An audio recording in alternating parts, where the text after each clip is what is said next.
அனைவரையும் பணிவுடன் வணங்குகிறேன். விழுப்புரம் ஸ்ரீ ராதா ருக்மணி சமேத ஸ்ரீ கோகுலகிருஷ்ணர் ஆலயத்தில் இருந்து கே. செல்வகுமார் டிஎஸ்பி ரிட்டையர்ட் ஆகிய நான் பணிவுடன் வணங்குகிறேன்.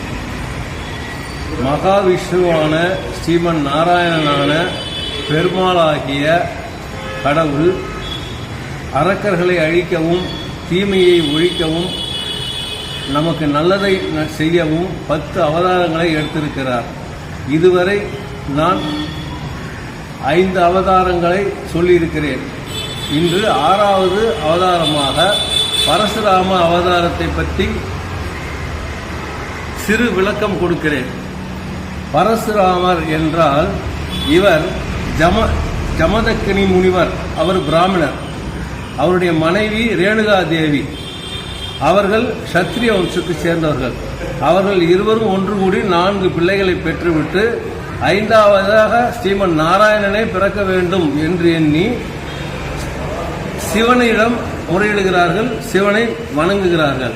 அவர் உடனே அவருக்கு அருள் பாலித்து பெருமாளையே அவதாரம் எடுத்து பரசுராமராக அவதாரம் எடுத்து நீ போய் நல்லதை செய்துவிட்டு வாருங்கள் என்று சொல்லி அனுப்புகிறார். பிறகு பரசுராமராக பிறந்தவர் முதலில் பரசு என்ற பெயர் வரவில்லை. ராமராக பிறந்தவர். பரசு என்றால் இது சமஸ்கிருதத்திலே கோடாரி என்ற அர்த்தம். எனவே இவர் கோடாரி, கையில் கோடாரி வைத்திருக்கிறார். இந்த கோடாரி வைத்திருக்கிறார் என்பதால் அவர் பரசுராமர் என்று அறிவிக்கப்பட்டிருக்கிறார். இவர் ஒரு முனிவராக இல்லாமல் சத்திரியராகவே இருந்திருக்கிறார். இவர் சத்திரிய குலத்தை நிறைய பேர் அவங்க காமதேவன் என்ற பசுவை இவருடைய தந்தையான ஜமதக்கினி முனிவர், பிராமண முனிவர் வளர்த்து வந்தார். அப்போது கர்த்த வீரர் அர்ஜுனன் என்பவர் நிறைய பேரை காட்டுக்கு வேட்டையாடி சென்று அங்கே வந்து பசி எடுத்து போயிட்டு ஜமதக்கினி முனிவர் ஆசிரமத்திற்கு வந்திருக்கிறார். அங்கே பசிக்கிறது என்றதால் காமதேனுவிடம் இருந்து ஜமதக்கினி முனிவர் அது தரும் சத்தான பொருட்களை கொடுத்திருக்கிறார். உடனே அவர் இந்த பசுமாடு நாம் எடுத்துக்கொண்டு சென்று விடுவோம் என்று இவருக்கு தெரியாமலே எடுத்து சென்று விட்டார். அதை போய் அவர் முறையிட்டும் அவர் கர்த்த வீரர் அர்ஜுனன் என்ற சத்திரியர் கொடுக்கவில்லை. இதை தனது மகனான பரசுராமனிடம் சொல்லுகிறார். பரசுராமன் உடனே சென்று அவரை வதம் செய்து அந்த மாட்டை கொண்டு வந்து விடுகிறார். காமதேனுவான பசுவை கொண்டு வந்து விடுகிறார். அதை வைத்து அந்த கர்த்த வீரர் அர்ஜுனன் என்பவருடைய மகன்கள் வந்து ஜமதக்கினி வீரரை கொன்று விடுகிறார்கள். அவர் கொன்றதால் இவர் பரசுராமர் ஆத்திரம் கொண்டு 21 தலைமுறையை சத்திரியர்களை அழிப்பேன் என்று சபதம் எடுக்கிறார். அவ்வாறு எடுக்கப்பட்ட சபதத்தின் மூலம் 21 தலைமுறையில் உள்ள சத்திரியர்களை அழித்து விட்டார். இது அவருடைய கதை. இவருடைய கதையில் வந்து இவருடைய குருவாக குருகுல வித்தைகளை கற்றுக்கொண்டதில் இவருடைய குரு சிவனாக எடுத்துக்கொண்டார். இவர் ஆனால் பீஷ்மருக்கும் தூர்வாச முனிவருக்கும் கர்ணனுக்கும் இவர் குருவாக இருந்திருக்கிறார். இதில் கர்ணனுக்கு குருவாக இருக்கும்போது கர்ணன் என்பவர் அவர் பிராமணர் இல்லை என்பதால் இருந்தாலும்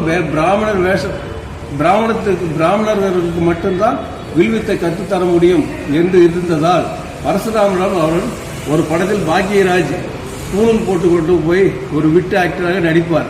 அதுபோல இவர் வந்து பூணூல் அடித்து கொண்டு போய் நானும் பிராமணர் தான் என்று பரசுராமரிடம் கல்வி கற்றார். ஆனால் அதில் வந்து ஒரு வண்டு அவருடைய காலில் உட்புகுந்து விட்டது. அது ரத்தம் சொட்ட பரசுராமர் அவர் மடியில் தூக்கி கொண்டு ஒரு காலில் உடலில் பட்டதால் அவர் எழுந்த உடனே பார்த்து, ஓ நீ பிராமணனாக இருந்தாய், கண்டிப்பாக இந்த ரத்தம் வர அளவுக்கு இருக்க மாட்டாய். எனவே நீ சத்திரியர், என்னிடம் பொய் சொல்லிவிட்டு வந்தாய்.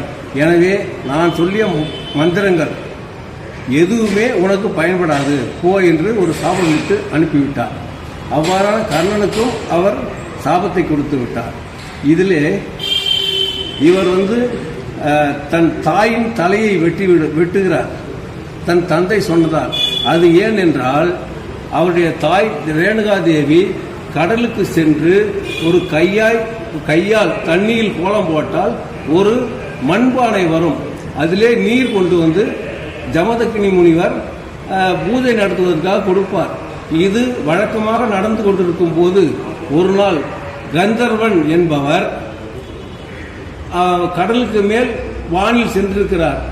அவர் அழகை பார்த்த ரேணுகாதேவி இவ்வளவு அழகா இருக்கிறாய் என்று மனம் நினைத்ததால் அந்த குடம், மணலால் ஆன குடம், பச்சை மண்ணான குடம் கடலிலிருந்து எந்திரிக்கவில்லை. எனவே அவர் தண்ணீர் கொண்டு வந்து கொடுக்க முடியவில்லை. அதை ஜமதக்கினி முனிவரிடம் சொல்லுகிறார். சொல்லும்போது நீ அப்போது என்னை விட்டு வேறு ஒருத்தருடைய மனதில் நினைத்து விட்டாயா, உன் தலையை கொய்து ஒன்று சாவடிக்கிறேன் பார் என்று மற்ற 4 மகன்களையும் சொல்லுகிறார். யாரும் அவர்கள் கேட்கவில்லை. எனவே பரசுராமன் மட்டும் தந்தை சொல்லை தட்டக்கூடாது என்ற ஒரு எண்ணத்தில் தன் தாயான ரேணுகாதேவி தலையை கோடாரியால் வெட்டிவிட்டார். வெட்டிய பிறகு அவரே போய் அந்த முனிவரிடம், அப்பாவான ஜமதக்கினி முனிவரிடம் கேட்கிறார். என் அம்மா எனக்கு வேண்டும், நீங்க சொன்னதால் வேண்டினேன், எனக்கு என் அம்மா வேண்டும். கேட்ட பிறகு அவரே ஒரு வரம் கொடுக்கிறார். நீ உடலை இணைத்தால், தலையும் உடலையும் இணைத்தால் அவர் மீண்டும் உயிருடன் வருவார் என்று சொல்லும்போது இவர் சென்று அந்த ரேணுகாதேவியின் தலையை ஒரு இடத்தில் தேடி பிடித்து வைத்து விட்டார். ஆனால் உடலை தேடும்போது அவருடைய உண்மையான உடல் கிடைக்கவில்லை. எனவே என்ன செய்வது என்று வேறொரு இறந்த உடல் வைத்து ஒன்றாக இணைத்து உயிராக்கிவிட்டார். அப்போது ரேணுகாதேவி உடல் மாறியதால் தலை மட்டும் இருந்ததால் அவர் மாரியம்மா, நமக்கு இந்துவில் மாரியம்மா என்று சொல்லுகிறோம். இதை இப்போது கிறிஸ்துவர்கள் கூட மரியன்னை, மேரி அம்மா என்று கூட அதை சொல்லுகிறார்கள். ஆனால் அவர்களும் இந்துக்களில் வந்தவர்கள் தான் என்பதை நான் இதன் மூலம் தெரிந்து கொள்கிறேன். எனவே அவர் மாரியம்மாவாக இருந்து அருள் பாலிக்கிறார். இவ்வாறான கதையாக பரசுராமன் கதை நடந்திருக்கிறது. இன்னும் நிறைய சொல்லிக் கொண்டே போனால் இந்த MP க்ளோஸ் ஆகிவிடும், நான் யாருக்கும் இதை அனுப்ப முடியாது. எனவே இத்துடன் இந்த சிறு சொற்பொழிவை அன்புடன் முடித்துக் கொள்கிறேன். ஏதாவது தவறு இருந்தால் தயவு செய்து வருந்த வேண்டாம்.